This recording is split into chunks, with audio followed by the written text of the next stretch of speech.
целях изменения демографической структуры Восточного Туркестана за последние 3 года Коммунистическая партия Китая переселила в регион сотни тысяч китайцев, предложив им лучшие условия жизни.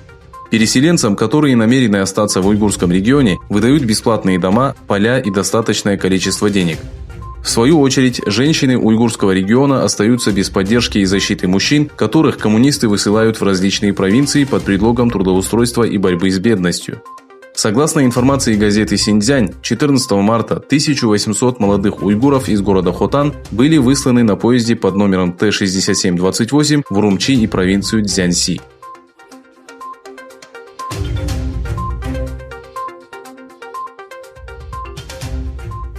Китайское правительство сообщило, что отменит лицензии сотрудников 3 американских информационных агентств.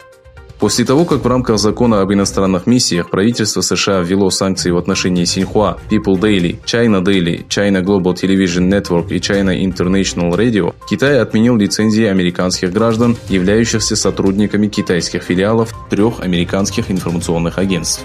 Отныне журналисты не смогут работать на материковой части Китая, в Гонконге и Макао. Представители китайской администрации подчеркнули, что ограничения были введены в ответ на действия властей США.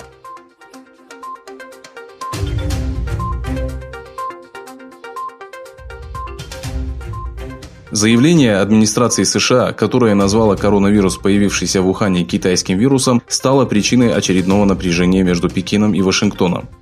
Пообещав оказать поддержку авиакомпаниям, потерпевшим убытки в связи с эпидемией, президент США назвал COVID-19 китайским вирусом. Ранее власти США использовали выражение «уханьский вирус», которое также вызвало недовольство китайцев. На пресс-конференции, организованной по случаю данного инцидента, представитель Министерства иностранных дел Китая Гин Шуан сделал следующее заявление. Некоторые политики в США пытаются оклеветать Китай, связывая с ним новый вирус. Мы призываем США прекратить обвинения в адрес Китая.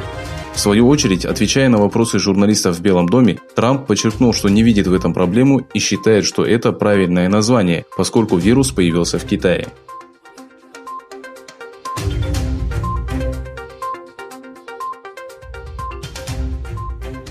Министр здравоохранения Турции Фахриддин Коджа сообщил о первом смертельном случае из-за коронавируса. Жертвой вируса стал 89-летний мужчина. Количество инфицированных выросло до 98.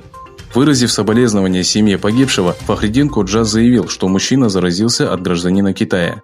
Министр призвал соблюдать меры безопасности и отметил, что карантин может продлиться до 2 месяцев. Число летальных исходов в Италии увеличилось на 345 и составило 2503. Генеральный директор гражданской обороны Анджело Борелли заявил, что число случаев COVID-19 увеличилось до 26 тысяч. Общее количество инфицированных, включая погибших и выздоровевших, составило 31 506 человек.